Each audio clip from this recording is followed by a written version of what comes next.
Sounds of Winter is a 2026 Netflix/Nippon TV series which is written and directed by Rikiya Imaizumi, who's also known for Call Me Chihiro and Teasing Master Takagi-san, both of which are on Netflix, by the way. Sounds of Winter has to be one of the most interesting and unique shows that I've seen in quite a while. So today I'm going to talk about how this subtle J-drama about love, memory, and emotional vulnerability has become one of my favorite shows of the year so far, and why it has to be on your 2026 watch list. Sounds of Winter follows Ayana, a 27-year-old novelist slash part-time thrift shop worker. Now, despite being in a healthy relationship, Ayana is emotionally distant because her past breakups and relationships have left emotional scars behind that have made it difficult for her to actually sincerely fall in love with someone. One day she questions herself, asking, when was the last time I said I love you and I meant it? That single thought becomes the starting point of this emotional journey that Ayana is going to go on in this show. Instead of following a simple romance plotline with breakups and plot twists and whatever, the story is told through Ayana as she reflects through her past and present relationships, where the series dedicates entire episodes to these relationships with the aim being to slowly peel back the layers of Ayana's past and how they've shaped her view on love. Another interesting aspect of the structure of these episodes is how they're filled with long and dialogue-heavy conversations. These conversations aren't just extremely dialogue heavy, but they're also realistic, and all of that is on brand for the look and feel and atmosphere that the show is trying to convey to the audience. That one aspect of the show is probably why it's one of my favorites that I've seen so far in 2026, and it kind of reminds me of the filmmaking style of directors like Ryusuke Hamaguchi, especially in films like Happy Hour, where entire scenes are just dedicated around two individuals having these intimate and deep conversations. So even though the show is called Sounds of Winter, the literal Japanese translation is something in winter, something in spring, which I personally feel like is way more fitting to what the story is trying to tell, as that title is a fitting metaphor to Ayana's feelings towards love, but it's also a fitting metaphor towards this emotional journey that she's on.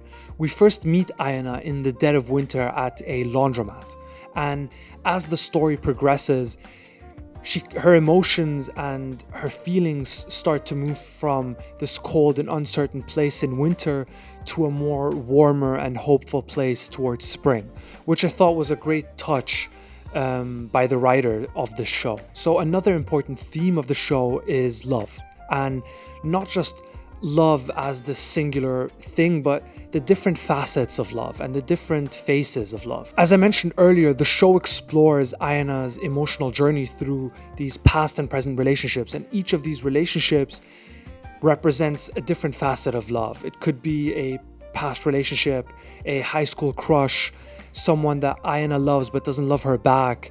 It's all of these multiple facets of love that are at the center of this story. Now, there's no way I can talk about the show without dedicating an entire segment to the tone, look, and overall cinematography of the show.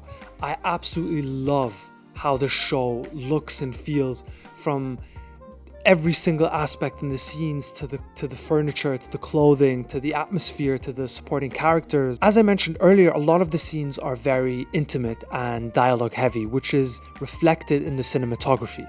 The soft lighting, the cozy oversized clothing that Ayana wears, and the intimate framing all contribute to this incredible minimalistic aesthetic that we get to see. I feel like the best way to describe the show would be the Muji Japan aesthetic. You know, it's very minimalist, it's very clean, it's very effortless, cozy, and lived in, if that makes sense. It's that clean and uncluttered aesthetic of the show that helps it zero in on these deep and intimate conversations, which ultimately benefit the emotional storytelling that is taking place. Look, overall, Sounds of Winter isn't for everyone. It's a very slow-paced, intimate drama about someone who is finding out their relationship towards love and is going through this super introspective journey. It's also not a show that you can just have in the background. The show and the story needs you to be an active listener to understand where